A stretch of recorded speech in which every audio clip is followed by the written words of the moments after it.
ரொம்ப நாளைக்கு அப்புறம் நம்ம லிமிட்டுக்குள்ளே ஒரு கேஸ் ஒன்று வந்திருக்கு.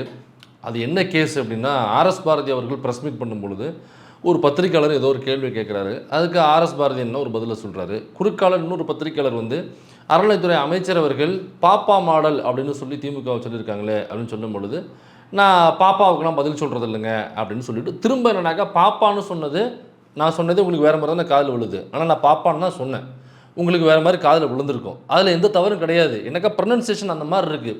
பாப்பா அப்படின்னாக்கா அது ஒரு மாதிரி இருக்குதுங்களா. அதுவும் ரமேஷ் அவர்களை சொல்லும்பொழுது ஓகே நேரடியாக அவருடைய சாதியை சொல்லி பேசுகிறார் பொழுது அப்படின்னு ஒருவேளை அப்படி காதில் விழுந்திருக்குமா அப்படிங்கிறதுக்காக திரும்ப அழுத்தி சொல்கிறாப்புல, இப்போ நான் பாப்பான்னு தான் சொன்னேன், பாப்பா மாடல் தான் சொன்னேன், பாப்பா மாடல்னு சொல்ல பாப்பான்னு தான் சொன்னேனே தவிர நீங்கள் வேறு எதுவும் நினச்சி வேறு எதுவும் தம்ப்நெயில் டெக்ஸ்ட் போடும்பொழுது வேறு எதுவும் போட்டுறாதீங்க. நான் திரும்ப சொல்கிறேன், நான் பாப்பாவுக்கு பதில் சொல்ல மாட்டேன்னு தான் சொன்னேன் அப்படின்னு திரும்ப அழுத்தின்னு சொல்லியிருக்காரு.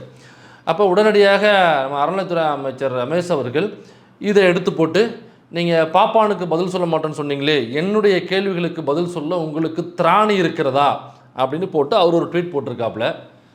எல்லாருடைய முகத்துலேயும் ஒரு ஒரு மகிழ்ச்சி கலை அப்படியே தெரியுது. ரொம்ப நாளைக்கு அப்புறம் வகதவையாக வந்து ஒருத்தவங்க சிக்கியிருக்காண்டா வாங்கிட்ட அப்படின்னு சொல்லியிருக்கீங்க. அதனால தான் நம்ம ஸ்டேஷன் லிமிட்டுக்குள்ளே அந்த கேஸ் வந்ததுனால இந்த கேஸ் நம்ம எடுத்துக்கிட்டோம்.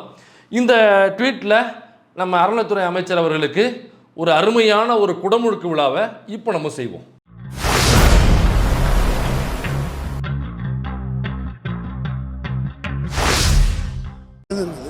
அதனால் இந்த பாப்பாங்களுக்கெல்லாம் நாங்கள் பதில் சொல்ல வேண்டியதில்லை. அது வேறு, நான் பாப்பான்னு தான் சொல்கிறேன், நீங்கள் வேறு மாதிரி போட்டுற போகிறீங்க. தயவுசெய்து நான் திருப்பி சொல்கிறேன், என் டோன் சரியில்லைன்னா அது வேறு மாதிரி போட்டுறாதீங்க. பாப்பாவுக்கு தான் பதில் சொல்கிறேன், அவ்வளோதான். சூத்திரனுக்கு ஒரு நீதி, தண்டச்சோறுன்னும் பார்ப்புக்கு ஒரு நீதி, சாத்திரம் சொல்லுமாயின் அது சாத்திரம் என்று சதியென்று கண்டோம் சொன்னது பாரதி. அந்த பாரதி தண்டச்சோறுன்னும் பாப்பான்னு சொன்னாக்கா உங்களுக்கு கோபம் இல்லை. சரி, ஐயா அவர்கள் பாப்பான்னு சொன்னதாக வச்சுக்கிட்டோம். அந்த பாரதி தண்டச்சோறுன்னும் பாப்பான்னு சொல்லும் பொழுது உங்களுக்கு கோபம் வரல. இந்த பாரதி பாப்பான்னு சொல்லிட்டாரா, அதனால ஒரு கோபம் பொத்துக்கிட்டு இருந்தான். அப்போ மேட்ரு ஒன்று தான், ரெண்டு பாரதியும் சொன்ன மேட்ரு ஒன்று தான். ஆனால் ரெண்டு பாரதியும் வேறு, அதுதான் உங்களுக்கு பிரச்சனை. தண்டச்சோறுன்னும் பாப்பான்னு சொன்ன பாரதி உங்கள் பாரதி, அதனால் உங்களுக்கு கோபம் வரல. இந்த பாப்பா அப்படின்னு சொன்னது நீங்கள் பாப்பான்னு திருச்சி சொல்கிற இந்த பாரதி எங்கள் பாரதி, அதனால் உங்களுக்கு இந்த பாரதி மேலே கோபம் வருது. சரி, ஏதோ ஒன்று இருந்துட்டு போட்டோம். இப்போ சரிங்க, ஒருவேளை பாப்பான்னு ஒரு சொன்னதாகவே வச்சுக்கிட்டோம், பாப்பான்னு சொல்லலைங்க, பாப்பான்னு தான் சொல்லியிருக்காருன்னு வச்சுப்போம். அப்படி சொன்னால் உங்களுக்கு ஏன் பாஸ் கோபம் வருது? நீங்கள் தான் சாதியே பார்க்காத ஒரு கட்சியிலேருந்துல வர்றீங்க, நீங்கள் சாதியை ஒழித்த ஒரு கட்சியிலேருந்து வர்றீங்க நீங்கள். அப்போ சாதியை ஒழிஞ்ச கட்சி, சாதியை ஒழித்த கட்சி, சாதியை முற்றுமுழுக்காக துறந்த ஒரு கட்சி, அங்கேருந்து வர்ற அந்த கட்சியிலேருந்து அந்த அமைப்புலேருந்து வர்ற நீங்கள் பாப்பான்னு சொன்னாங்க உங்களுக்கு ஏன் கோபம் வருது? இப்போ நான் ஒரு ஓபிசியில் உள்ள ஒரு ஜாதி வந்து என்னோடய சர்டிஃபிகேட்டில் இருக்குது. அந்த ஜாதியை சொல்லி யாராவது கிண்டல் பண்ணாங்கன்னாக்க நான் கூட சண்டைக்கே போக மாட்டேன். ஏன்னாக்கா அதை நான் எப்போவோ தலைமுழுக்கிட்டேன். அது இடஒதுக்கீடுன்னு ஒன்று வரும்பொழுது தூக்கி கொண்டே காமிப்பேன், எப்பா இதான்ப்பா என்னுடைய சாதி, இந்த சர்டிஃபிகேட்டில் இருக்குது பாருங்கள், இந்த சாதிக்கு சர்டிஃபிகேட் இதுக்கு இடஒதுக்கீடு கொடுங்கப்பா அப்படின்னு சொல்லிட்டு அப்போ தான் கொண்டு போய் நீட் பண்ண தவிர, நான் சார்ந்த சாதியை சொல்லி யாராவது கிண்டல் கேள்வி பண்ணுறாங்கனாக்கா நான் பாட்டுக்கு அதை கண்டுக்கவே மாட்டேன். எனக்கு நான் தொலைச்சி முழுவிட்டேன், நான் அதுக்கு அதை போய் எட்டி பார்க்கணும். அப்போ அதே மாதிரி நீங்கள் பாப்பா அப்படிங்கிற சாதியை விட்டு ஒழிச்சிட்டிங்கனாக்கா, ஆர்எஸ் பாரதி அவர்கள் ஒருவேளை பாப்பான்னு சொன்னாக்கா உங்களுக்கு கோபமே வந்திருக்கக்கூடாது. அப்போலேருந்து என்ன தெரியுதுனாக்கா, நீங்கள் இன்னும் சாதியை விடவில்லை அப்படிங்கிறது தெல்ல தெளிவாக தெரிகிறது. உடனே ஒரு கோபம் வந்துட்டு, நீங்கள் எப்படி என்னை பாப்பான்னு சொல்லலாம், அப்போ என்னுடைய இதுக்கு நாங்கள் தான் உண்மையான பிரியாரிஸ்ட்டு அப்படின்னு சொல்லிட்டு ஒரு பெரிய ஒரு ட்வீட் ஒன்று போட்டிருக்காப்புல. அந்த ட்வீட்டில் பாப்பானுக்கு பதில் சொல்ல மாட்டேன் என சொல்பவருக்கு முதலில் எனக்கு பதில் சொல்ல திராணி இருக்கிறதா? சாதாரண குடும்பத்தில் பிறந்து தளபதி மக்கள் இயக்கத்தில் சேவைகள் செய்து தமிழக வெற்றிக் கழகத்தின் கொள்கை தலைவர்களான தந்தை பெரியாரையும், அண்ணல் அம்பேத்கரையும், காமராஜரையும், வேலு நாச்சியாரையும் மற்றும் அஞ்சனை அம்மாளையும் மனதில் ஏற்று அவர்களது கொள்கைகளை பின்பற்றி நடப்பவன் நான். முதல் பாயிண்ட்லேயே சிக்கிட்டாப்ல. சரி, பெரியாரை கொள்கை தலைவராக ஏற்றுக்கிட்டேன் அப்படின்னு ஒரு சொல்கிறார். பெரியாரை கொள்கை தலைவரை ஏற்றுக்கிட்டா இந்த மாதிரியான ஒரு பிரச்சனை வரும்னு தெரிஞ்சுதான் அப்போவே அவர்கிட்ட ஒருத்தவங்க கேட்குறாங்க, ஏங்க இப்படி ஒரு அமைப்பு வச்சுருக்கீங்க, உங்கள் அமைப்பில் ஒரு பார்ப்பனர் வந்து சேராருனாக்கா நீங்கள் சேர்த்துக்க மாட்டீங்களா அப்படின்னு சொல்லும்போது பெரியார் சொல்கிறார், நான் ஏங்க சேர்த்துக்க மாட்டேன்னு சொல்ல போகிறேன், தாராளமாக வரட்டும், அவங்க திருந்தி வரட்டும், நான் சேர்த்துக்கிறேன். அதுக்கு என்ன பண்ணணும்னா வரும்பொழுதே கேட்பேன், எப்பா பூநூலை கழட்டி போடணும் ஓகேவான்னு கேட்பேன். ஏன்னா அந்த பூநூல் தான் பூணூல் போட்டவங்க மேல் சாதின்னும் பூணூல் போடாதவங்க கீழ் சாதின்னும் ரெண்டாக பிரிக்குது. அப்போ இது இருக்கக்கூடாது தம்பி, இது சமத்துவம். அப்போ நீ உள்ளே வரும் பொழுது பூணூலை கிளட்டி போட்டு வரணும். ஓகேவான்னு கேட்பேன். ஓகேனாக்கா நீ வா, எனக்கு ஒன்றும் பிரச்சனை இல்லை. ரெண்டாவது ஒன்று இருக்குது, பூணூலை கழட்டி போட்டாக்கா அடுத்தது ரெண்டாவது தமிழா சமஸ்கிருதமானு கேட்பேன். எனக்கு தமிழ் தாங்க முக்கியம், சமஸ்கிருதம் முக்கியம் இல்லைன்னு அவர் சொன்னாக்கா வாங்க இன்னும் கொஞ்சம் உள்ளே வாங்கன்னு சொல்லுவேன். அடுத்தது மூணாவது ஒரு பாயிண்ட் இருக்குது, திருக்குறளா கீதையான்னு கேட்பேன். எனக்கு கீதை முக்கியம் இல்லைங்க, எனக்கு திருக்குறள் தான் முக்கியம்னு சொல்லணும். மூணாவது பாயிண்ட்டும் ஓகேனாக்கா எனக்கு பிரச்சனையே இல்லை, வா தம்பி உள்ளே உட்காருங்க, தம்பிக்கு ஒரு உறுப்பினர் அட்டையை போடுங்க, ஒழுங்காக வேலை பார்த்தாக்கா பொறுப்பாளர் போட்டு கொடுங்க அப்படின்னு நான் பாட்டுக்கு உள்ளே உட்காந்து அவரை உள்ளே சேர்த்துக்க. இதில் என்னப்பா பிரச்சனைன்னு கேட்டாங்க. இப்போ இதே கேள்வியை நம்ம பெரியாரை கொள்கை தலைவராக ஏற்றுக்கொண்ட ரமேஷிடம் கேட்குறோம். ஏங்க மாண்புமிகு அறநிலைத்துறை அமைச்சர் ரமேஷ் அவர்களே, பெரியாருடைய சீடரு, பெரியாரை கொள்கை தலைவராக ஏற்றுக்கிட்டேன்னு சொன்னீங்களே, நான் சொன்ன அந்த 3 பாயிண்ட்டையும் நீங்கள் ஏற்றுக்குப்பீங்களா? அந்த முதல்ல நூல் பாயிண்ட்டு எப்படி கழட்டி போட்டிங்களா இல்லை வச்சுருக்கீங்களா? ஒருவேளை கிளட்டி போட்டோம் அப்படின்னாக்கா நீங்கள் எப்போ கிளட்டி போட்டீங்க, எதற்காக கிளட்டி போட்டீங்க, எந்த நாளில் கிளட்டி போட்டீங்க, எந்த தேதியில் கிளட்டி போட்டீங்க, அப்போ இப்போ நான் போடலை அப்படிங்கிறதான ஆதாரத்தையும் நீங்கள் வெளியிடும். ஏன்னாக்கா ஏற்கனவே கமலஹாசன் அவர்கள் சொல்லியிருக்காரு. கமலஹாசன் வந்து பிறப்பால் ஒரு வைணவ பார்ப்பன குடும்பத்தை சார்ந்தவர். அவர் சொல்லியிருக்காரு, ஏற்கனவே பேசும்பொழுது டிவி பேட்டிகள்லையும் சொல்லியிருக்கிறாரு, பொதுவெளிகளில் பேசும்பொழுதுமே சொல்லியிருக்கிறாரு, பெரியாருடைய பேச்சை கேட்பதற்காக என்னுடைய பூணூலை அறுத்து போட்டு ஓடினவன் நான் அப்படின்னு சொல்லி அவரே பேசியிருக்காரு. அப்போ நான் பூணூல் போடலைங்க, ஏற்கனவே போட்டிருந்தேன், அறுத்து போட்டு நான் பெரியோட பேச்சை கேட்க ஓடி போன ஆளில் நானும் ஒருத்தவன் பேசியிருக்காரு. அதே மாதிரி ரமேஷ் அவர்கள் தன்னுடைய பூணூலை அறுத்து போட்டு பெரியாருடைய பேச்சை கேட்பதற்காக இல்லை, பெரியோட பேச்சை கேட்டிருக்க முடியாது, ஏன்னா அப்பயே இறந்து போயிட்டாரு.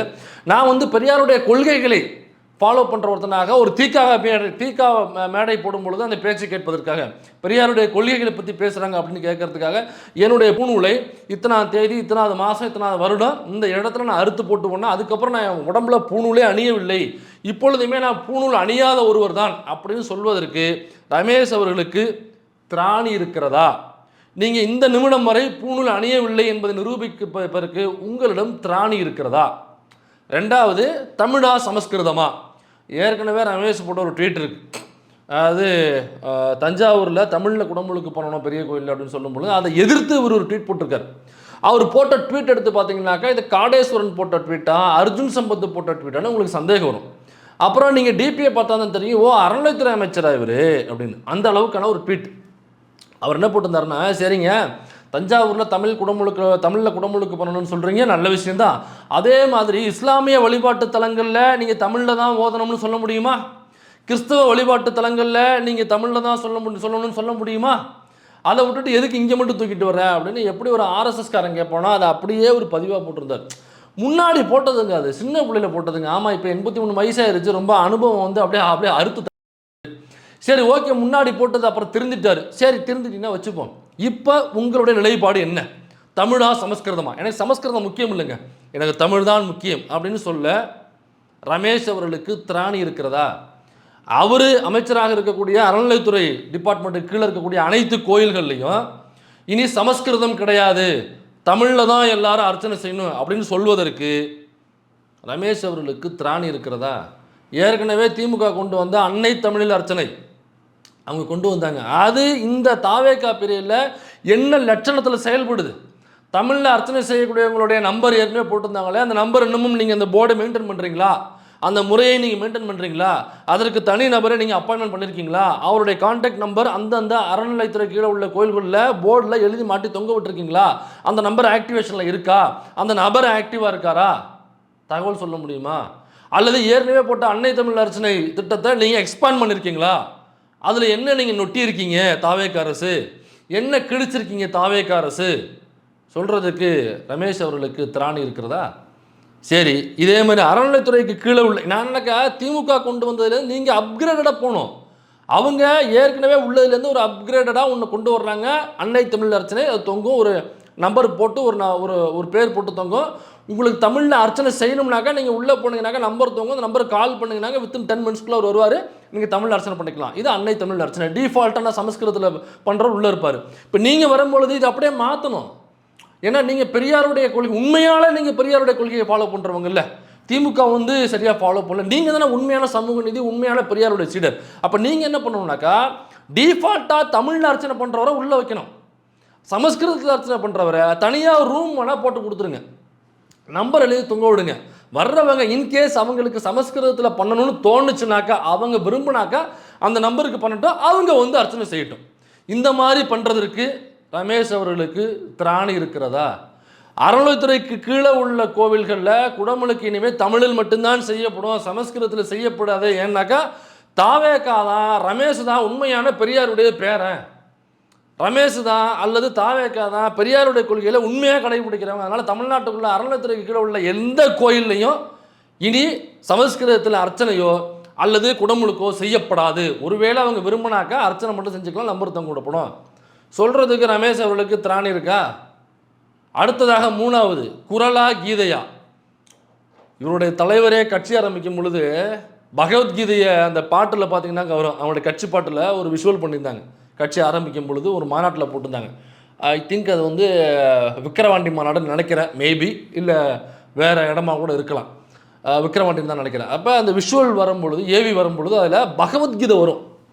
அப்போ அந்த மேடையில் கூட யாரோ பகவத்கீதையை கொண்டாந்து கொடுப்பாங்க. அதில் இவர் நம்ம வெங்கட்ராமன், நம்ம ஆர்எஸ்எஸ்காரரு, மயிலாப்பூர் எம்எல்ஏ, அந்த வெங்கட்ராமன் இருக்கார்ல, அந்த வெங்கட்ராமன் தான் அந்த பகவத்கீதையை விஜயோட கையில் கொண்டாந்து கொடுப்பாப்புல. இப்போ பெரியார் சொன்னது குரலா கீதையானாக குரல்னு ஏற்றுக்கணும். திருக்குறளுக்கு தமிழ்நாடு முழுக்க மாநாடுகள் போட்டு கூட்டம் நடத்தியவர் தந்தை பெரியார் அவர்கள். வள்ளுவர் கோட்டம்னே கட்டியவர் கலைஞர் அவர்கள். வள்ளுவருக்கு கன்னியாகுமரியில் சிலை வச்சது கலைஞர் அவர்கள். அனைத்து அரசு கட்டிடங்கள்லையும் அனைத்து அரசு பஸ்ஸுகள்லையும் நீங்கள் ஏறணுன்னே பார்த்தீங்கன்னாக்கா அல்லது கட்டடத்துக்குள்ளே போனீங்கன்னாக்கா வள்ளுவருடைய ஃபோட்டோ இருக்கும். அது மட்டும் இல்லாமல் வள்ளுவர் எழுதிய குறள் எல்லா பஸ்லையும் 1-2 குறள் வந்து எழுதி வச்சுருப்பாங்க. மறக்காமல் அந்த ஃபர்ஸ்ட் எய்ட் பாக்ஸுக்கு பின்னாடி இந்த குறள் இருக்கும். இதெல்லாம் யார் கொண்டு வந்ததுனாக்கா இந்த திமுக அரசாங்கம் கொண்டு வந்தது. அது மட்டும் இல்லை, நம்ம படிக்கும் பொழுது 20 திருக்குறள் இருக்கும், சில ஸ்டாண்டர்டில் 40 திருக்குறள் இருக்கும், மனப்பாடமாக இருக்கும். கண்டிப்பாக அந்த திருக்குறள்லேருந்து ஒரு 10 மார்க்குக்கு திருக்குறள் கேட்பாங்க. ஒரு 4 திருக்குறள் 5 திருக்குறள் அவங்க கேட்பாங்க. தொடங்குறது கேட்பாங்க, அப்புறம் முடிவு போட்டிருப்பாங்க. சிலதில் தொடங்குறது மட்டும், சிலது முடிவு மட்டும். இப்படி டிஃப்ரெண்ட்டாக ஒரு 5 குறள் எழுதணும்னாக்கா ஒரு 10 மார்க். அப்போ நம்ம 40 திருக்குறளையும் 20 திருக்குறளையும் படித்தே ஆகணும். ஆரம்பத்திலே வச்சுருப்பாங்க. இதை யார் கொண்டு வந்ததுனாக்கா திராவிட முன்னேற்ற கழகம் கொண்டு வந்தது. நீங்கள் இதில் என்ன பண்ணீங்க? குரலா கீதையான்னு கேட்டோம்னாக்கா நீங்கள் கட்சி ஆரம்பிக்கிறதுலையே உங்கள் ஏவியில் கீதையை போடுறீங்க. உங்கள் தலைவருக்கு வெங்கட்ராமன் கொண்டு போய் கீதை புத்தகத்தை கொண்டு போய் கையில் கொடுக்குறாரு. யாருக்கு தெரியும்? நேரம் நம்ம ஷூவே தோழர் வந்து கீதையை மனப்பாடம் பண்ணிருந்தாலும் இருக்கலாம், தெரியல. எங்கள் அண்ணன் எழுச்சி தமிழர் கொண்டு போனீங்க, என்ன பண்ணி வச்சுருக்கீங்கன்னு வேறு தெரியல. எங்கள் ஐயா எழுச்சி தமிழர் கீதைக்கு வேறு ஏதாவது புது விளக்க உரை எழுதிட்டு இருக்காங்களான்னு நமக்கு தெரியல, என்னன்னு தெரியல. இப்போ குரலா கீதையானாக்கா குரல் தான் முக்கியம், கீதை முக்கியம் இல்லை, கீதையை தூக்கி குப்பையில் போடுங்க அப்படின்னு சொல்கிறதுக்கு ரமேஷ் அவர்களுக்கு திராணி இருக்கிறதா? உங்களைப் போல தந்தை பெரியாரை வழிகாட்டி என்று சொல்லிக்கொண்டு சமூக நீதி என பொய் வேடம் போட்டு மக்களை ஏமாற்றி ஒரு குறிப்பிட்ட சமூகத்துக்கோ அடித்தட்டு மக்களுக்கோ அல்லது வாக்கு அரசியலுக்கோ சாதியை வைத்து பிழைக்கும் பழக்கம் எனக்கில்லை. இதை எப்படி காதால் சிரிக்க முடியுமான்னு தெரியல, ட்ரை பண்ணுறேன், வரல. மூக்கால் சிரிக்க முடியல, வாயால் தான் சிரிக்கணும். இப்போ டைம் இல்லை, நம்ம அப்புறமா பார்த்துப்போம். அதாவது உண்மையான சமூக நீதி இவங்க தான் ஃபாலோ பண்ணுறாங்களாம். அதுவும் திமுக வந்து குறிப்பிட்ட ஒரு சாதிக்கு மட்டும்தான் என்று சொல்லிக்கொண்டு சமூக நீதி என்ன பொய்விடம் போட்டுக்கொண்டு மக்களை ஏமாற்றி குறிப்பிட்ட சமூகத்துக்கோ அடித்தட்டு மக்களுக்கோ அல்லது வாக்கு அரசியலுக்கோ சாதியை வைத்து பிழைக்கும் பழக்கம் எனக்கு இல்லை. ஏங்க நீங்கள் நின்று தொகுதி எதுங்க? ஐயா நின்று தொகுதி எது? ஸ்ரீரங்கம். ஸ்ரீரங்கத்தில் யார் பெரும்பான்மை? பார்ப்பனர்கள். பார்ப்பனர்கள்லையும் யார் பெரும்பான்மை? அதில் ஸ்மார்த்த பார்ப்பனர், வடகில் தென்கில் வைணவர்லாம் இருக்குது இல்லைங்களா, அதில் வைணவம் சைவம்லாம் சொல்லுவாங்களா, அதில் ஸ்ரீரங்கத்தில் பெரும்பான்மையாக இருக்கிற பார்ப்பனர்கள் யார்? முழுக்க இருப்பது வைணவ பார்ப்பனர்கள். தம்பி ரமேஷ் என்ன சமூகம்? பார்ப்பனர். பார்ப்பனரில் எந்த பிரிவு? பார்ப்பனரில் வைணவர். அப்போ இந்த வைணவர் சொந்த ஊர் எதுனாக்கா மறைமலை நகர். மறைமலை நகரில் உள்ள ஒரு வைணவ ஜாதியை சார்ந்த ஒரு பார்ப்பனரை பிடிச்சி கொண்டு போய் ஸ்ரீரங்கத்தில் வைணவ பார்ப்பனர்கள் அதிகமாக இருக்கக்கூடிய அந்த பகுதியில் போட்டியிட வச்சதுக்கு பேர் சாதி இல்லைங்களா? பின் அதுக்கு பேர் சாதி இல்லாமல் வேறு என்னன்னுங்கய்யா சொல்கிறது? இந்த வெங்கட்ராமன் ஒருத்தர் இருக்காப்பிலையா, ஒருத்தர் உணவுத்துறை அமைச்சர் இருக்காப்பிலையா, அவர் ஸ்மார்த்த பார்ப்பனர். ஸ்மார்த்த பார்ப்பனர்னாக்கா பட்டை போட்டிருப்பாங்கல்ல, வைணவ இது சைவ பார்ப்பனர், அவங்க தான் வந்து ஸ்மார்த்த பார்ப்பனர்னு சொல்லுவாங்க. ஸோ அவங்க தான் அந்த வெங்கட்ராமன் தான் இந்த ஸ்மார்த்த பார்ப்பனர்கள், இந்த சைவம் பட்டை அதிகமாக இருக்கக்கூடிய மயிலாப்பூரில் அவரை போட்டியிட வச்சு அவரை ஜெயிக்க வச்சு அவருக்கு உணவுத்துறை மந்திரியாக கொடுத்தாங்க. சிடிஆர் நிர்மல்குமார் முக்குளத்தூர் சமூகம், முக்குளத்தூர் அதிகமாக வசிக்கக்கூடிய திருப்பரங்குன்றத்தில் கொண்டு போய் நிற்க வச்சு அவரை ஜெயிக்க வச்சு அவரை அமைச்சராக்குனாங்க. இப்படி நீங்கள் எந்த தொகுதி எடுத்துக்கிட்டாலுமே அந்த தொகுதியில் எந்தெந்த தொகுதியில் அந்த சாதியை சார்ந்தவர்கள் அதிகமாக இருக்காங்களோ அந்தந்த தொகுதியில் தான் அந்த கேண்டிடேட் பிடிச்சிருக்கு. பாஸ் என்ன பாஸ் நீங்கள் எல்லாரையுமே உங்கள் கட்சியை சார்ந்தவங்க நினச்சிட்டா எப்படி, எல்லாரையுமே உங்கள் தலைவருடைய ரசிகராக இருப்பாங்க அப்படின்னு நினச்சிட்டு பேசினா எப்படி, எங்களுக்கு கொஞ்சம் கொஞ்சம் விவரம் தெரியும்ல. அதனால் ஒட்டுமொத்த இந்தியாவிலையுமே ஓபிசிக்கான மருத்துவ மேல் படிப்பில் ரிசர்வேஷன் கிடையாது அப்படின்னு இந்த பிஜேபி கவர்மெண்ட் சொல்லும் பொழுது அதை வழக்காக போட்டு வாதாடினவர் திமுகவை சேர்ந்த நாடாளுமன்ற உறுப்பினர் ஐயா வில்சன் அவர்கள். வழக்க போட்டது திமுக. அப்போ தீர்ப்பை வாங்கிட்டு வர்றாங்க. தீர்ப்பு வாங்கிட்டு வரும்பொழுது தமிழ்நாட்டுக்கு மட்டும் இல்லை, நாட் ஒன்லி தமிழ்நாடு, ஓவரால் இந்தியாவில் உள்ள அனைத்து ஓபிசி சமூகத்தை சார்ந்தவர்களுக்கும் மருத்துவ மேல் படிப்பில் ரிசர்வேஷன் உண்டு என்கிற சமூக நீதியை பெற்றுத்தந்தது திமுக. அது மட்டும் இல்லை, அயலக அம்பேத்கர் படிப்பு திட்டம் அப்படின்ற திட்டத்தை விரிவுபடுத்தி ஜெயலலிதா அவர்கள் இருக்கும் வரைன்னு இல்லை, எடப்பாடி பழனிசாமி அவர்கள் சிஎம்மாக இருந்த 2021 வரை அந்த ஏடிஎம்கே பீரியடில் பயன்பெற்றவர்களுடைய மொத்த நம்பர் எவ்வளோ தெரியுமா? வெறும் 10 பேர். நான் சொல்கிறது அந்த ஒட்டுமொத்த ஏடிஎம்கே பீரியட்லையுமே ஜெயலலிதா, அதுக்கப்புறம் ஓபிஎஸ், அதுக்கப்புறம் இபிஎஸ், இவங்களுடைய அந்த பீரியட் ஒட்டுமொத்தமாக ஆண்டாங்களே, அதில் பயன்பெற்ற ஒட்டுமொத்த நபர்களுடைய எண்ணிக்கை வெறும் 10 பேர் பட்டியல் சமூகத்திலேருந்து அதில் பயன்பெற்றவங்க. அதில் இபிஎஸ் அவருடைய பீரியடில் மட்டுமே பயன்பெற்றவங்க பார்த்தாக்கா 3 பேரோ 4 பேரோ தான். அப்புறம் திமுக வந்ததுக்கு அப்புறம் தான் அந்த திட்டத்தை விரிவுபடுத்துகிறாங்க. அதாவது அதில் என்னன்னாக்கா அந்த ஆண்டு வருமானம் இருக்கும்ல, அந்த வீட்டு தலைவருடைய ஆண்டு வருமானம், அந்த மார்ஜின் வந்து ஏடிஎம்கே இருக்கிற வரைக்கும் ரொம்ப கம்மியான மார்ஜினாக வச்சுருக்காங்க. அப்போ உள்ள ஐஏஎஸ் ஆஃபீஸரு என்ன சொல்கிறாங்கனாக்கா, ஜெயலலிதா அவர்கள்ட்ட போய் இபிஎஸ் ஓபிஎஸ்லாம் இருக்கும்பொழுது அவங்கள்ட்ட போயிட்டு ஓபிஎஸ்ட்ட கூட போகலை, ஏன்னாக்கா அவர் இருக்கும்பொழுது ரொம்ப கம்மியான காலம் தான் இருந்தார், அதிலே ஏகப்பட்ட பிரச்சனை, தர்ம யுத்தம், அது யுத்தம் இது யுத்தம்னு சொல்லிட்டு போயிட்டு இருந்துச்சு. இபிஎஸ் அப்புறம் ஜெயலலிதா அவர்கள் அவங்ககிட்ட அந்த கோரிக்கையை வைக்கிறாங்க, ஆயுத நலத்துறைக்கான ஃபண்டை ரைஸ் பண்ணணும், இன்னும் அதிகப்படுத்தணும், இது ரொம்ப கம்மியாக இருக்குது அப்படின்னு சிவகாமி ஐஏஎஸ் அவர்கள் தான் போயிட்டு அந்த கோரிக்கை வைக்கிறாங்க. கோரிக்கை வைக்கும் பொழுது நீங்கள் ஜாதி வைஸாக நீங்கள் யோசிக்கிறீங்க, நீங்கள் கம்யூனிட்டி வைஸாக செயல்படுறீங்களே அப்படின்னு சொல்லி அவங்கள அக்யூஸ் பண்ணது யாருனாக்கா ஜெயலலிதா அவர்கள். இதை சிவகாமி ஐஏஎஸ் அவர்கள் பேட்டியாகவே கொடுத்துருக்குறாங்க. நீளத்துலேயும் இருக்குது, விகடன்லையும் இருக்குன்னு நினைக்கிறேன். நீங்கள் அதை சோஷியல் மீடியாவில் அல்லது ட்விட்டரில் ஆன்லைனில் சர்ச் பண்ணாலே உங்களுக்கு அது கிடைக்கும். அதுக்கப்புறம் இந்த அயலக அம்பேத்கர் திட்டத்துக்கான இந்த மார்ஜின் வந்து அதிகப்படுத்தணும், இது ரொம்ப கம்மியான மார்ஜினாக இருக்குது, அப்போ பயனாளி பெனிஃபிஷரிஸ் அதிகமாக வரமாட்டாங்க அப்படின்னு சொல்லும் பொழுது அதெல்லாம் முடியாதுங்க, எத்தனை பேர் வராங்களோ போட்டு முடிச்சு விடுங்க அப்படின்னு சொன்னது இபிஎஸ் ஜெயலலிதா அவர்கள். திமுக வந்ததுக்கப்புறம் அந்த மார்ஜின் அதிகப்படுத்தினதுக்கப்புறம் அவங்க ஆண்டு 5 வருஷத்தில் பட்டியல் சமூகத்தை சார்ந்தவர்கள் இந்த அயலக அம்பேத்கர் திட்டத்தில் வெளிநாடு போய் படித்து பயன்பெற்றவர்கள் 400க்கும் மேற்பட்டவர்கள் வெறும் 5 வருஷத்தில் மட்டுமே. அதை இன்னும் எக்ஸ்பேண்ட் பண்ணி அதை டபுள் ஆக்கிறதுக்கு தான் திட்டம் போட்டு பட்ஜெட் அதிகப்படுத்தினாங்க. அதுக்குள்ளே நீங்கள் வந்து நம்ம விஜய் சாருக்கு ஓட்டை போட்டு சிஎம் ஆக்கிட்டீங்க. ஓகே, லெட்ஸ் என்ஜாய் பண்ணலாம், ஓகே வைப் பண்ணலாம், பாட்டு போடலாம், விசில் கோலம் போடலாம், அப்புறம் அந்த ராவணம் பாட்டு போட்டு நம்ம ஜாலி பண்ணலாம், அப்புறம் உள்ளே வந்தால் பவரடி இவரடி அவரடின்னு அந்த ஸ்டெப்ஸ்லாம் போட்டு நம்ம இவர் போடுவார், நம்ம லாரன்ஸ் மாஸ்டர் அந்த ஸ்டெப்பு போடலாம், அப்புறம் இந்த ஸ்டெப்பு அப்புறம் நம்ம கீர்த்தன அமைச்சர் போட்டாங்களே இந்த ஸ்டெப்பு, இப்படி நம்ம ஸ்டெப்ஸை போட்டு ஜாலியாக நம்ம என்ஜாய் பண்ணலாம். அதனால் இவர் சொல்லும் பொழுது சமூக நீதியை நாங்கள் தான் கடைபிடிக்கிறோம், நாங்கள் ஜாதியை பார்த்து நாங்கள் எதுவும் பண்ணவில்லை, ஜாதியை பார்த்து என்ன பண்ணீங்க நிற்க வச்சிங்க, எங்கள் மாண்புமிகு முதல்வர் இன்று சாதி மதத்தை உடைத்து உண்மையான சமூக நீதி பாதையில் ஆட்சியை அமைத்து மக்கள் பணி செய்கிறார், அவரது வழியை பின்பற்றி நாங்களும் நடக்கிறோம். எது சாதி மதத்தை நீங்கள் உடைச்சிட்டீங்க சேர்த்தான். இப்போ இந்த சாதி ஆணவ படுகொலைக்கு எதிரான அவசர சட்டம் வரணும் அப்படின்னு சொல்லிட்டு கவினுடைய ஆணவ படுகொலை இப்போ மிகப்பெரிய அளவில் ஆர்ப்பாட்டம் போராட்டம் நடக்குது. அந்த ஆணவ படுகொலையை கண்டித்து எல்லாருமே அறிக்கை விட்டாங்க, தங்களுடைய கருத்தை பதிவு பண்ணாங்க, போராட்டம் பண்ணாங்க, உடனடியாக அந்த அவசர சட்டம் வேணும்னு சொன்னாங்க. ஆனால் அந்த ஆணவ படுகொலை குறித்து இந்த நிமிடம் வரை தன்னுடைய கருத்தை தெரிவிக்காத ஒரே ஒரு கட்சி தமிழ்நாட்டில் இல்லை, ஒட்டுமொத்த இந்தியாவிலும் இருக்கிறது என்றால் அது டிவிகே கட்சி. அந்த தலைவர் யாருனாக்கா சிஎம் விஜய் அவர்கள். ஒரு ஜாதிய ஆணவ படுகொலையே கண்டிக்க திராணி இல்லாத ஒரு கட்சி, நீங்கள் ஜாதி மதத்தை உடைச்சிட்டிங்களா? திருப்பரங்குன்ற ஃபைல்ஸ் அப்படின்னு ஒரு ஆவணப்படம், அது மத நல்லிணக்கத்தை போட்டுக்கிற ஒரு படம். அந்த ஆவணப்படம் திமுக பிரிவில் அதை ரிலீஸ் பண்ணுறாங்க. அதை பண்ணது அறக்கழகம் தவம் அவர்கள் தான். அவரும் அவருடைய ஃப்ரெண்டு ஒருத்தர், அவங்க 2 பேரும் தான் சேர்ந்து ப்ரொடக்ஷன் பண்ணி டைரக்ஷன் பண்ணுறாங்க. அதில் ஒட்டுமொத்தமாக கைகாசை போட்டு கடன் வாங்கி கைகாசை போட்டு அந்த ஆவணத்தை படம் பண்ணுறாங்க.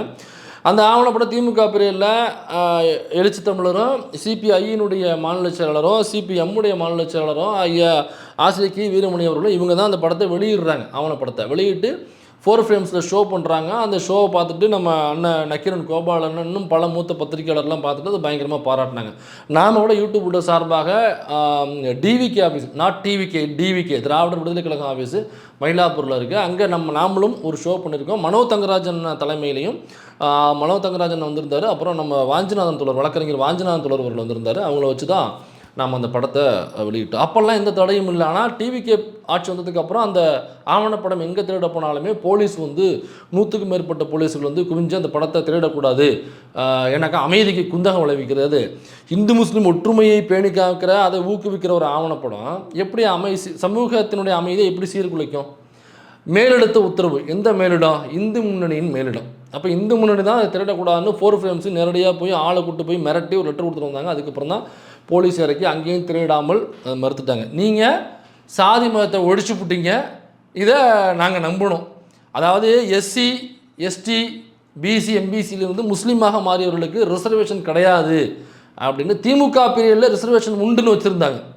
அதை உடச்சி அந்த ஜீவோவை காற்றுல பறக்க விட்டு டிவிக்கு அதில் கண்டுகொள்ளாமல் தன்னுடைய அரசு வழக்கறிஞர்களை கண்டுகொள்ளாமல் ரொம்ப லெத்தாலஜியாக இருக்க விட்டு தீர்ப்பு என்னவாக வந்துச்சுனாக்கா டிவிகே பீரியடில் திமுக பீரியட் இருக்கிற வரைக்கும் இருந்துச்சு. இப்போ என்னவாக மாறிடுச்சுனாக்கா எஸ்சி, எஸ்டி, பிசி, எம்பிசிலேருந்து முஸ்லீமாக மாறினாக்கா உங்களுக்கு ரிசர்வேஷன் கிடையாதுன்னு வந்துருச்சு. நீங்கள் இது ஜாதி மதத்தை உடைச்சிட்டு ஒரு சமத்துவ பாதையை நீங்கள் போட்டீங்க, அதில் நீங்களும் பயணிக்கிறீங்க. இப்போ ஒரு அப்டேட் வந்திருக்கு. இந்த ஆணவ படுகொலைகளுக்கு எதிரான அந்த தனிச்சட்டம் இயற்றுவதற்கு ஏற்கனவே திமுக வந்து பாஷா அப்படிங்கிற ஓய்வு பெற்ற மேனால் நீதிபதிகள் தலைமையில் ஒரு டீம் போட்டிருந்தாங்க. அப்புறம் ஆட்சி மாற்றத்தினால அது அப்படியே கடப்புக்குள்ளே போச்சு. திரும்ப விசிக ப்ரெஷர் பண்ணி இன்னும் சில சோஷியல் ஆக்டிவிஸ்ட்லாம் சேர்ந்து ப்ரெஷர் பண்ணி அதை திரும்ப ரீஆக்டிவேட் பண்ணியிருக்காங்க. ஸோ திரும்ப அது ஆக்டிவேஷன் ஆகி அதில் அண்ணன் கவிடன்ஸ் எதிரவர்கள், அப்புறம் தொடர் கௌசல்யா அவர்கள், அப்புறம் அண்ணன் ஆளூர் ஷானவாஸ் அவர்கள், அண்ணன் வன்னியரசு அவர்கள், அப்புறம் அண்ணன் சங்கத்தமிழன் அவர்கள், இன்னும் பல பேரும் அதில் வந்து பங்கெடுத்துட்டாங்க. ஆணவ படுகொலையில் பாதிக்கப்பட்டவங்க தன்னுடைய குறைகளை சொல்லி அதுலேருந்து இந்த அந்த தனிச்சட்டத்தை வந்து கொண்டு வரதுக்கான முயற்சியில் திரும்பவும் களமிறக்கிருச்சு அப்படின்னு தகவல் வந்துச்சு. ஆனால் இன்றைக்கி அண்ணன் கவிடன்ஸ் எதிரவர்கள் சொல்கிறாரு, இந்த புதிய தலைமுறையில் அது காடாக வந்திருக்கு. அவர் பதிவும் போட்டிருக்காரு, வன்னியரசு முயற்சிக்கு ஒத்துழைப்பு இல்லை, ஆணவ படுகொலைகளை தடுப்பதற்கான தனிச்சட்டத்தை கொண்டு வர ஆதி திராவிடர் நலத்துறை அமைச்சர் வன்னியரசு தீவிர முயற்சி மேற்கொண்டு வருகிறார். ஆனால் அந்த முயற்சிக்கு தமிழக வெற்றிக்கழக அரசுக்குள் முழுமையான உடன்பாடு இல்லை என தகவல் கிடைத்துள்ளது. அண்ணனுக்கு தகவல் தான் கிடைச்சிருக்கு. அது சமூக செயல்பாட்டால் கவிடன்ஸ் எதிர் அப்படின்னு போட்டிருக்காங்க. அப்போ இந்த ஆணவ படுகொலை சட்டத்தை உடனடியாக தனிச்சட்டம் கொண்டு வரதுக்கு பாருங்கள், நாங்களும் தனி டீம் போட்டோம், பாருங்கள் வன்னியரசு இருக்கார், ஆளூர் ஷானவாஸ் இருக்கார், இவர் இருக்கார், அவர் இருக்கார், நாங்கள் வந்து திரும்ப பண்ணிட்டோம் அப்படின்னு சொல்லிட்டு செய்தியை மட்டும் போட்டு உள்ளே என்ன பண்ணிட்டாங்கனாக்கா அது எந்த வகையிலும் செயல்படாத அளவுக்கு, அதை முழுக்க முழுக்க தூங்குகிற அளவுக்கு, அந்த சட்டம் இயற்றக்கூடாத அளவுக்கு உள்ள ஒத்துழைப்பு கொடுக்காமல் ஆஃபீஸஸ்லேருந்து அவங்க தாவேக்கா கட்சியிலேருந்து யாரும் உழைக்கக்கூடாதுன்னு சொல்லி அதுக்கு ஒத்துழைப்பு கொடுக்கூடாதுன்னு சொல்லி உள்ளே அப்படியே தூங்க போட்டிருக்காங்க அப்படிங்கிறத அண்ணன் கவிடன்ஸ் எதிரவர்களே பேசியிருக்கிறார்.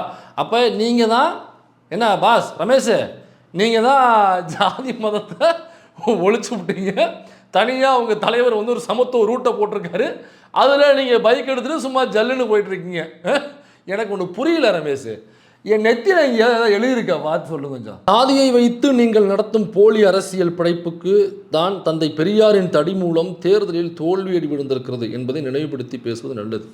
நாடாடா வார்த்தைக்கு வார்த்தை பெரியார் பெரியார் பெரியார் பெரியார்னு எனக்கு அப்படியே புல் அரிக்குதுப்பா நீ பேசுகிறத பார்த்தோம்னாக்கா.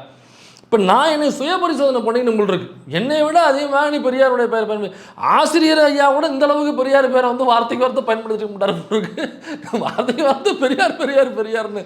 அதான் ஒன்றும் இல்லை, என்ன சொல்லுவாங்கனாக்கா இந்த ஒரு பழமொழி ஒன்று சொல்லுவாங்கப்பா, அதாவது தங்க நகையை விட கவரை நகை வந்து அப்படியே பலபலன்னு கில்ட்டராக இருக்கும் அப்படின்னு. அது இங்கிலீஷில் ஏதோ சொல்லுவாங்க, அது நமக்கு தெரியலப்பா, நம்ம தமிழ்லேயே முடிச்சிருவோம். இதான் இது இன்னும் புரியணும்னா இன்னொன்று சொல்கிறேன்.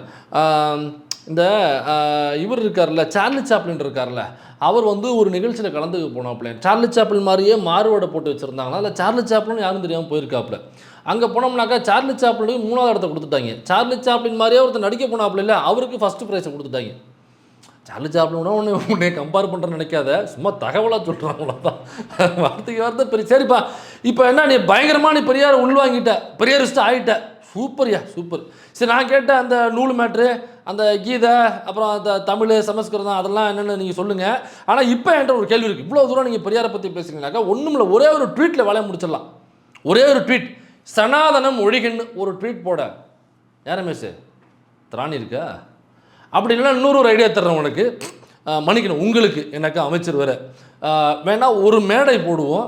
ஒரு மேடையில் நானாக எதுவும் பேசலை, பெரியார் என்ன பேசியிருக்காரோ எழுதியிருக்காரோ அது ஏற்கனவே புத்தகங்களாக இருக்குது. நான் அங்கேருந்து வாங்கிட்டு வந்து பெரியார் என்ன எக்ஸாக்டாக எழுதியிருக்காரோ அதை அப்படியே நான் வாசிக்கிறேன். ஒரு புள்ளியே ஒரு கமா மாறாமல், ஒரு வார்த்தை கூட மாறாமல் அவர் எழுதுனதை அப்படியே நான் வாசிக்கிறேன். அந்த கட்டுரையை அப்படியே நீங்களும் மறுபடியும் வாசிக்கினாக்கா போதும். நாங்கள் உங்களை உண்மையிலேயே ஒரு பெரியாரிஸ்ட் தான், உண்மையிலேயே ஒரு சமூக நீதி கொள்கையை பயங்கரமாக உள்வாங்கிட்டாப்புல, அதனால் இவரை நம்ம பார்ப்பனராய் பார்க்க வேண்டிய அவசியம் இல்லை அப்படிங்கிறத நாங்கள் ஒத்துக்கிறோம். அது வரைக்கும் நீங்கள் என்ன பண்ணுறீங்கனாக்கா, யாரையாவது போய் கட்டி பிடிங்க, ஃப்ரெண்ட்ஸ் பாருங்கள் ஃப்ரெண்ட்ஸ் எனக்கும் எஸ்டி ஃப்ரெண்ட்ஸ் இருக்காங்க ஃப்ரெண்ட்ஸ் அப்படின்னு ஃபோட்டோவை போடுங்க. இருக்கவே இருக்குது தற்கொலை கூட்டம், அதை தூக்கி போட்டு ஆஹா புரட்சி வந்துருச்சு பாருங்கள்.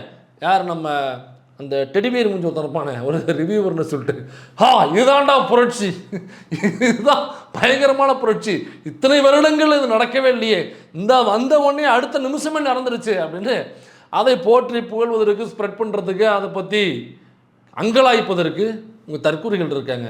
அப்படி பண்ணி ரீல்ஸை போட்டு போயிட்டே இருக்கிற மேசி, எதுக்கு நமக்கு தேவையில்லாத இந்த சிலபஸ்லாம் பெரியாருக்குலாம் அதுக்கு வந்துக்கிட்டு. அதனால் இப்போ தான் நம்ம டாப்பிக்குள்ளே போகிறோம். இந்த ரமேஷ் யார் அப்படின்னு நான் ஆரம்பத்தில் ஒன்று சொல்லியிருந்தேன். இவருக்கும் ஆர்எஸ்எஸ்க்கும் உள்ள தொடர்பு, அப்புறம் இவர் வந்து உண்மையிலேயே பார்ப்பனியத்தை விட்டு வந்துட்டாரா இல்லையா, இவருக்கும் பார்ப்பனியத்துக்கு என்ன தொடர்பு, இது வரைக்கும் என்னவாக இருக்கிறாரு, அவர் சகல இவர் பேரை சொல்லி பண்ண அட்ராசிட்டிஸ், அவர் அதுக்கு இவர் தன்னுடைய பதவியை வந்து எப்படி துஷ்பிரயோகம் பண்ணார் அப்படிங்கிற மேட்டருக்குள்ளே இப்போ தான் நம்ம போகிறோம். அப்புறம் ரமேஷ், இந்த பெரியார் அம்பேத்கர் இந்த பக்கம்லாம் வராதிங்க, ஏன்னா இது ஒரு மாதிரியான ஒரு ரத்த பூமி. இது இங்கே வந்து நீங்கள் டேப்பை திறந்தீங்கன்னாக்கா அங்கே அபிஷேகம் பண்ண தண்ணி ஊற்றாது, வேற ஒன்று தான் ஊற்றும். சரிங்களா, இங்கிட்ட வராதிங்க. திரும்ப சொன்னது மாதிரி தான், அப்படியே போங்க. ஃப்ரெண்ட்ஸ் பாருங்கள் ஃப்ரெண்ட்ஸ், கட்டி பிடிச்சிட்டு எஸ்சி ஃப்ரெண்ட்ஸ் இருக்காங்க ஃப்ரெண்ட்ஸ், எனக்கு நான் எவ்வளோ புரட்சி பண்ணியிருக்கேன் பாருங்கள் ஃப்ரெண்ட்ஸ் அப்படின்னு போட்டு நீங்கள் அங்கேயே அப்படியே ட்ராவல் பண்ணிட்டு அப்படியே நீங்கள் போயிடணும். அப்புறம் அம்பேத்கர் சொன்னீங்கல்ல, அம்பேத்கர் எழுதின 2 புத்தகம் ரொம்ப முக்கியமான புத்தகம். அதில் ஜாதியை அழித்தொழித்தல், அதை தமிழில் கொண்டு வந்ததே தந்தை பெரியார் அவர்கள் தான். அது பிரிண்டே ஆகாமல் இருந்தது, அதை பெர்மிஷன் வாங்கி முதல்ல பிரிண்ட் போட்டு கொண்டு வந்தது தந்தை பெரியார் அவர்கள். ஜாதியை அழித்தொழித்தல், அப்புறம் இந்து மதத்தின் புதிர்கள்னு ஒரு தொகுதி இருக்குது. நீங்கள் வேணால் அந்த பெரியாருடைய கட்டுரை படிக்கும் பொழுது இந்து மதத்தின் புதிர்கள் புத்தகத்தை தர்றேன், அதை அப்படியே நின்று பெரியார் எழுதுனது அம்பேத்கர் எழுதுனது அதை அப்படியே நின்று படிச்சிடுறீங்களா? நாங்கள் ஒத்துக்கிறோம் ஃப்ரெண்ட்ஸ், பாருங்கள் ஃப்ரெண்ட்ஸ் இவர் பயங்கரமான பெரியாரிஸ்ட் அம்பேத்கரிஸ்ட் ஃப்ரெண்ட்ஸ். யாரா மெஸ் நமக்கு தேவையில்லாத வேலை, நம்ம என்ன தெரியுமோ அதை செய்யலாமே. அதனால் என்ன தெரியுமோ அதை மட்டும் செய்வோமாக. மீண்டும் அடுத்த வீடியோவில் ஒரு முக்கியமான மேட்டர் இருக்குது. ரமேஷ் அவர்கள் குறித்து வெளிவராத ஒரு முக்கியமான தகவல் இருக்குது. அவருடைய சகல ஒருத்தர் இருக்காப்புல, பேர் சுதர்சன். காஞ்சிபுரத்தில் உள்ள ஒரு பெரிய கோவிலில் ஏகப்பட்ட மொள்ளமாரித்தனங்களையும் முடிச்சவைக்குத்தனங்களையும் திருட்டுத்தனங்களையும் அவர் செஞ்சுருக்காப்புல. இந்த ரமேஷ் அவருடைய பெயரை பயன்படுத்தியே செஞ்சுருக்காப்புல.